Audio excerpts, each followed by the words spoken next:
Amazon হলো এই পৃথিবীর সবচেয়ে বড় ও রহস্যে ঘেরা বন। এখানে এমন কিছু অমীমাংসিত রহস্য ও বিষয় রয়েছে যা বিজ্ঞানীরা অনেক চেষ্টা করেও উদ্ঘাটন করতে পারেনি।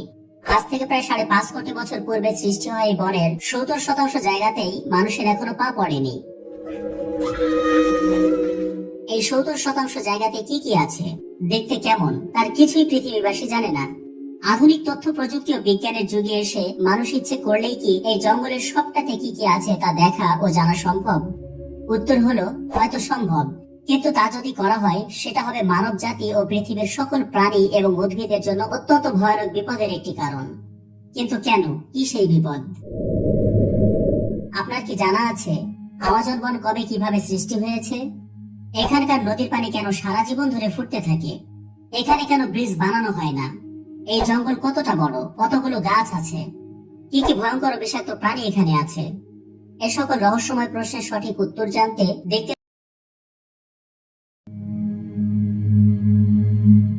দক্ষিণ আমেরিকার 9টি দেশ জুড়ে অবস্থিত আমাজন বন। দেশগুলি হলো Brazil, Peru, Bolivia, Colombia, Venezuela, Guyana, Suriname, French Guiana এবং ইকুয়েডর। এর আয়তন 70 লক্ষ বর্গ কিলোমিটার, যা 48টি বাংলাদেশের সমান বা 2টি ভারতের চেয়েও বড়। সমগ্র পৃথিবী জুড়ে যতগুলো রেইন ফরেস্ট আছে, আমাজন বন তার একাই অর্ধেকেরও বেশি। পুরো পৃথিবীর প্রাণীকুল নিঃশ্বাস নেওয়ার জন্য যে অক্সিজেন গ্রহণ করে তার 20% আসে এই জঙ্গল থেকে। পৃথিবীব্যাপী যত ওষুধ তৈরি করা হয় তার 25% কাঁচামাল জোগাড় করা হয় এখান থেকে। একই সাথে পৃথিবীতে উৎপন্ন মোট কার্বনের 20% শোষণ করে এই বন। 2013 সালের ভূভিত্তিক ডেটা এবং কম্পিউটার মডেলিং ব্যবহার করে অনুমান করা হয়েছে যে এ বনে 400 থেকে 700 বিলিয়ন গাছ রয়েছে, অর্থাৎ প্রায় 70,000 কোটিটি গাছ।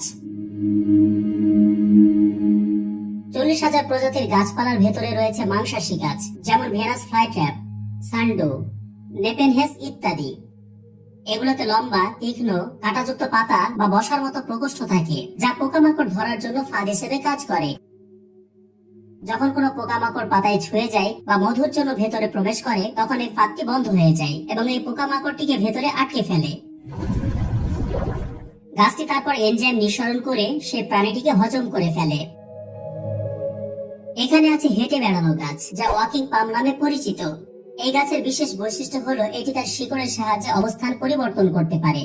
যদিও এটি অত্যন্ত ধীর প্রক্রিয়া এবং গাছটি আসলে হাঁটে না, তবে এটি তার শিকড়ের সাহায্যে নতুন জায়গায় স্থানান্তরিত হতে পারে। ওয়াকিং পাম গাছটি লম্বা এবং সোজা হয়।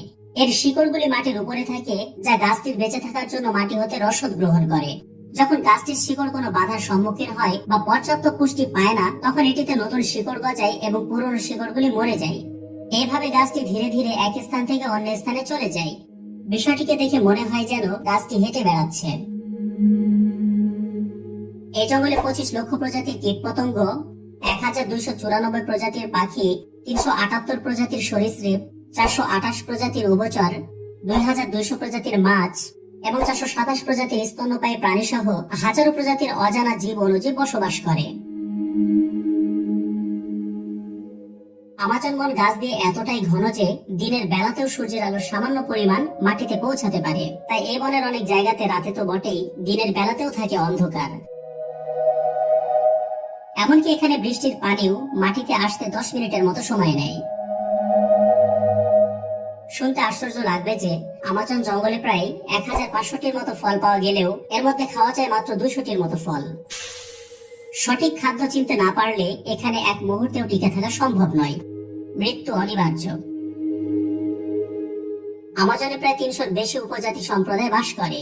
মোট ক্ষুদ্র নৃগোষ্ঠীর সংখ্যা 10 লাখেরও বেশি। তারা বেশিরভাগই ব্রাজিলিয়ান। এরা পর্তুগিজ, স্প্যানিশের পাশাপাশি অন্যান্য ভাষায় কথা বলে। এছাড়াও এদের নিজস্ব ভাষা রয়েছে, যা তারা ছাড়া এই পৃথিবীর বুকে আর কেউই বোঝে না। এখানে এমন কিছু আদিম মানুষ বসবাস করে যারা আজও সভ্যতার মুখ দেখেনি। তারা এই জঙ্গল ছাড়া পৃথিবীতে আর যে কোনো কিছু আছে তার কিছুই জানে না। এই জঙ্গলে কিছু মানুষ খেকো আদিবাসী আছে বলে শোনা যায়, যারা আপনাকে পেলে ঝলসিয়ে খেয়ে ফেলবে।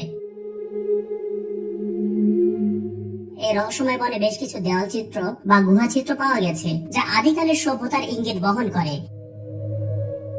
এখানে দেখতে পাওয়া যায় জমিতে আঁকা বেশ কিছু চিত্র। এই চিত্রগুলো কত বছর আগে কারা এঁকেছিল, কি কি হাতিয়ার ব্যবহার করেছিল, এগুলোর কোনোটারই সঠিক ব্যাখ্যা আজও পাওয়া যায়নি। এই বন কেবল উদ্ভিদেই নয়, নানান রকম পশু পাখি আর কীট পতঙ্গেও রয়েছে বিশাল বৈচিত্র্য। এখানে রয়েছে কোটি কোটি হিংস্র, বিষাক্ত আর ভয়ানক প্রাণী, যেমন গ্রিন অ্যানাকোন্ডা। গ্রিন অ্যানাকোন্ডা পৃথিবীর সবচেয়ে বড় ও ভারী সাপ। এরা প্রায় 30 ফুট পর্যন্ত লম্বা হতে পারে এবং এদের ওজন 250 কেজিরও বেশি হতে পারে। তবে কিছু অভিযাত্রী ও জঙ্গলের আদিবাসীরা 62 ফুট লম্বা অ্যানাকোন্ডা দেখেছে বলে দাবি করেছে। এই সাপ সাধারণত জলাশয় ও পুকুরে বাস করে এবং শিকারকে পেঁচিয়ে ধরে শ্বাসরোধ করে হত্যা করে, অতঃপর গিলে নেয়। এই সাপ এতটাই বড় যে একটি প্রাপ্তবয়স্ক মানুষকেও গিলে খেতে পারে। জাগুয়ার। জাগুয়ার আমাজন জঙ্গলের সবচেয়ে বড় শিকারী বিড়াল। অনেক ক্ষেত্রে এদের বাঘ বলে অভিহিত করা হয়। এদের তীক্ষ্ণ দাঁত এবং মজবুত চোয়াল রয়েছে, যা দিয়ে তারা কচ্ছপের খোলসও ভেঙে ফেলতে পারে। এরা অত্যন্ত শক্তিশালী এবং নিঃশব্দ শিকারী। এরা এতটাই হিংস্র যে পানিতে নেমে কুমির পর্যন্ত শিকার করে খায়। পিরানহা। আমাজনের নদীগুলোতে পাওয়া যায় এই ক্ষুদ্র কিন্তু ভয়ানক মাছ। এদের ধারালো দাঁত এবং শক্তিশালী চোয়াল রয়েছে, যা দিয়ে তারা খুব দ্রুত মাংস ছিঁড়ে ফেলতে পারে। বিশেষ করে লাল পেটওয়ালা পিরানহা সবচেয়ে ভয়ানক হিসেবে পরিচিত। এই মাছ তল বেঁধে ঘোরাঘুরি করে। আপনি যদি কখনো ভুলেও এদের দলের কাছে পড়েন আর এই হিংস্র মাংস খেকো মাছ যদি আপনাকে দেখে নেয়, তাহলে মাত্র কয়েক মিনিটের মধ্যেই আপনার শরীরের সকল মাংস খেয়ে আপনাকে কঙ্কাল বানিয়ে দেবে। Bullet ant. আমাজনের বিষাক্ত জীবের তালিকায় বুলেট অ্যান্ট অন্যতম। এই পিঁপড়া সাধারণ পিঁপড়ার তুলনায় বেশ বড়, মোটামুটি 1 ইঞ্চি বা এর চেয়ে আরেকটু বড় হয়। বুলেট অ্যান্টের কামড় বিশ্বের সবচেয়ে বেদনাদায়ক কামড়ের মধ্যে একটি। এর কামড়ের যন্ত্রণা গুলি লাগার যন্ত্রণার সাথে তুলনা করা হয়, যা থেকে এর নামকরণ করা হয়েছে। এই পিঁপড়ার কামড়ে মৃত্যু পর্যন্ত হতে পারে। ব্ল্যাক কেইমান। ব্ল্যাক কেইমান আমাজন জঙ্গলের সবচেয়ে বড় প্রজাতির কুমির। এরা প্রায় 20 ফুট পর্যন্ত লম্বা হতে পারে এবং অত্যন্ত শক্তিশালী শিকারী। এদের খাদ্যের মধ্যে মাছ, পাখি, স্তন্যপায়ী প্রাণী এবং অন্যান্য সরীসৃপ অন্তর্ভুক্ত। আমাজনের নদীগুলোতে এদের দেখা যায়। Harpy eagle. হার্পি ঈগল বিশ্বের সবচেয়ে শক্তিশালী শিকারী পাখিগুলোর মধ্যে একটি। এরা 90 কেজি পর্যন্ত শিকার ধরতে পারে। এই ঈগল প্রধানত স্লথ, বানর, কুইজাল ইত্যাদি শিকার করে থাকে, তবে কখনো কখনো প্রাপ্তবয়স্ক মানুষকেও এরা শিকারের জন্য আক্রমণ করে। Poison dark fog. এই উজ্জ্বল রঙের ছোট ব্যাঙগুলি যতটা না সুন্দর ততটাই বিষাক্ত। এদের ত্বকে থাকা বিষ কোনো প্রাণীর স্নায়ুতন্ত্রকে আক্রমণ করে এবং দ্রুত মৃত্যু ঘটাতে পারে। ট্রাইটা মাকড়সা। আমাজনের ট্রাইটা মাকড়সা বিশাল আকারের এবং ভয়ানক হয়। এরা বিষাক্ত এবং এদের কামড় অত্যন্ত বেদনাদায়ক হতে পারে। ইলেকট্রিক ইল। এই মাছটি প্রায় 650 ভোল্ট পর্যন্ত বৈদ্যুতিক শক দিতে সক্ষম, যা কোনো মানুষকে বা বড় প্রাণীকে অজ্ঞান বা হত্যা করতে পারে। এই বিদ্যুৎ তাদের বিশেষ অঙ্গ থেকে তৈরি হয়, যা ইলেকট্রোসাইট নামে পরিচিত। এরা বৈদ্যুতিক শক দিয়ে কুমির, মাছ, ব্যাঙ, সাপ ইত্যাদি শিকার করে থাকে। আমাজন বন কবে কিভাবে সৃষ্টি হয়েছে? আজ থেকে প্রায় 11 কোটি বছর আগে আফ্রিকা ও দক্ষিণ আমেরিকা সরে গিয়েছিল এবং এদের মধ্যে সমুদ্র তৈরি হয়েছিল। এরপর আন্দিজ পর্বতমালার প্রভাব ও বৃষ্টিপাতের পরিমাণ বৃদ্ধির কারণে দক্ষিণ আমেরিকার খণ্ডে ঘন বনাঞ্চল বিকাশের পথ তৈরি হয়। এরপর থেকে বনের পরিধি বৃদ্ধি পেতে পেতে আজকের এই রূপ ধারণ করেছে, যাকে আমরা আমাজন বন হিসেবে চিনি। আমাজন বনের ভেতর দিয়ে বয়ে গেছে আমাজন নদী। দৈর্ঘ্যের মানদণ্ডে এটি পৃথিবীর দ্বিতীয় বৃহত্তম এবং জলপ্রবাহের পরিমাণের দিক থেকে এটি পৃথিবীর বৃহত্তম নদী। এর দৈর্ঘ্য প্রায় 6500 কিলোমিটার। পৃথিবীর দীর্ঘতম নদী হল নীল নদ, যার দৈর্ঘ্য প্রায় 6550 কিলোমিটার। এই দুইটি নদীর দৈর্ঘ্য নিয়ে কিছুটা বিতর্ক আছে, তাই কিছু ক্ষেত্রে আমাজন নদীকে পৃথিবীর দীর্ঘতম নদী হিসেবে ধরা হয়। যাই হোক, এই আমাজন নদী হলো এই বনের জীবনী শক্তি ও রসদের উৎস। এই নদীতে অনেক বেশি শাখা প্রশাখা আছে, যদিও ঘন বনের কারণে শাখা প্রশাখার সংখ্যা আজও জানা যায়নি এবং এগুলোর ম্যাপও প্রস্তুত করা হয়নি। এই নদী দিয়ে প্রতি সেকেন্ডে 74 লক্ষ ঘনফুট বা 21 কোটি লিটার পানি আটলান্টিক মহাসাগরে গিয়ে পড়ে, যা এর পরবর্তীর সাথে সম্পূর্ণ ভিন্ন নদীর জলের সমান। আমাজনের যে অংশ পেরুতে পড়েছে, সেখানে সানায় তিমপিস্কা নামক একটি অদ্ভুত নদী রয়েছে। পুরো পৃথিবী জুড়ে এমন নদী শুধুমাত্র একটিই আছে। এই নদীর পানি অনেক গরম এবং সবসময় ফুটতে থাকে।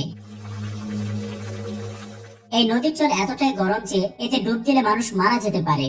এর দৈর্ঘ্য প্রায় 6.4 কিলোমিটার, প্রস্থ 82 ফুট এবং গভীরতা 15 ফুটের আশেপাশে। এই নদীর পানির তাপমাত্রা 45 ডিগ্রি সেন্টিগ্রেড থেকে 100 ডিগ্রি সেন্টিগ্রেড পর্যন্ত হতে পারে। এই নদীর উচ্চ তাপমাত্রার কারণে এখানে সাধারণত কোনো প্রাণী বাঁচতে পারে না। যদি কোনো প্রাণী এই নদীর মধ্যে পড়ে যায় তবে দ্রুতই সেটি সিদ্ধ হয়ে যায়। এই নদীর তাপের উৎস হিসাবে কিছু বিষয়কে অনুমান করা হলেও প্রকৃত কারণ এখনো অজানা, যা এক রহস্য। এখানে ছোটখাটো কিছু ব্রিজ এবং সামান্য কিছু স্থলপথ থাকলেও আমাজন বনের বিস্তীর্ণ অঞ্চলে এমন কোনো সেতু নেই যা পুরো বনাঞ্চলকে অথবা বেশ দীর্ঘ জায়গাকে অতিক্রম করে। কেন এখানে বড় কোনো সেতু বা রাস্তা তৈরি করা হয়নি? মূলত পৃথিবীর পরিবেশ ও আবহাওয়ার জন্য আমাজনের গুরুত্ব অত্যন্ত বেশি। যদি এই বন না থাকে তবে পৃথিবীতে কার্বন শোষণ ক্ষমতা কমে যাওয়া, বিশ্ব উষ্ণায়ন, আর্কটিক ও আটলান্টিক বরফ গলন, সমুদ্রের পানির উচ্চতা বৃদ্ধি এবং ভয়াবহ বন্যা সহ আরো মারাত্মক বিপর্যয় নেমে আসতে পারে পৃথিবীতে। তাই এই বন এবং এর জীব বৈচিত্র্যকে রক্ষা করতে এখানে এইসব স্থাপনা বানানো হয়নি। তাছাড়া এই জঙ্গলে যেসব আদিবাসী বসবাস করে তাদের সংখ্যা খুবই নগণ্য এবং তারা বাইরের জগতের সাথে যোগাযোগ স্থাপন করে না। এমনকি এখানে এমনও আদিম মানুষ বসবাস করে তারা এই জঙ্গল ছাড়া পৃথিবী বলতে যে আরো কিছু আছে সে সম্পর্কেও তাদের কোনো জ্ঞান নেই। তাই এখানে বড় ব্রিজ বা রাস্তা করার প্রয়োজন নেই। তাই এই বনের ভেতর তেমন কোনো উল্লেখযোগ্য সংখ্যক ব্রিজ বা রাস্তা বানানো হয়নি। ভিডিওটি শুরুতে বলা হয়েছিল যে আধুনিক তথ্য প্রযুক্তি ও বিজ্ঞানের যুগে এসে মানুষ ইচ্ছে করলেই কি এই জঙ্গলের সবটাতে কি কি আছে তা দেখা ও জানা সম্ভব? উত্তর ছিল হয়তো সম্ভব, কিন্তু তা যদি করা হয় তবে সেটা হবে মানব জাতি ও পৃথিবীর সকল প্রাণী এবং উদ্ভিদের জন্য অত্যন্ত ভয়ানক বিপদ। কেননা এই জঙ্গলের পরতে পরতে ওত পেতে আছে ভয়ানক ও বিষাক্ত সকল প্রাণী। আছে মানুষ খেকো আদিম মানুষ, বিষাক্ত গাছ, পাহাড়, খরস্রোতা নদী, জলাশয় ইত্যাদি। তাই এখানে অভিযানে যাওয়া অনেক অভিযাত্রী বনের ভেতর হারিয়ে যায় বা মরে যায়। গুজব বা সত্যি যাই হোক না কেন, এই বনের ভেতর স্বর্ণের তৈরি একটি শহর আছে যার নাম এল ডোরাডো। স্বর্ণের তৈরি শহর খুঁজতে প্রায় 13টি অভিযানে 100 জন মতো অভিযাত্রী প্রাণ হারিয়েছেন। অর্থাৎ এটা স্পষ্ট যে এই বনের ভেতর কোথায় কি কি আছে তা জানতে সব জায়গাতে যেতে হবে। এতে করে অনেক বাধা এবং প্রাণনাশের আশঙ্কা আছে। তাই বনের ভেতর নিরাপদে যেতে ও অভিযান চালাতে এই প্রাণীগুলোকে এবং অনেক আদিম মানুষকে হত্যা করতে হবে, কেটে ফেলতে হবে কোটি কোটি গাছ, এমন অনেক ধ্বংসযজ্ঞ চালাতে হবে এই বনে। এতে করে পৃথিবীর বুক থেকে হয়তো বিলীন হয়ে যাবে পৃথিবীর পরিবেশ ও আবহাওয়াকে মানুষের বসবাস উপযোগী করে রাখা এই বন। এতে করে কি কি ক্ষতি হতে পারে তা কিছুক্ষণ আগেই বলা হয়েছে। তাই পরোক্ষভাবে এটি বলা যায় যে আমাজন জঙ্গলের রহস্য উদ্ঘাটন করলে মানবজাতি শেষ হয়ে যাবে। মহান সৃষ্টিকর্তার সৃষ্টি যে কত বড়, কত সুন্দর, কত রহস্যময় আর কত নিখুঁত তা পুরোপুরি উপলব্ধি করা যায় এই আমাজন বনকে দেখে।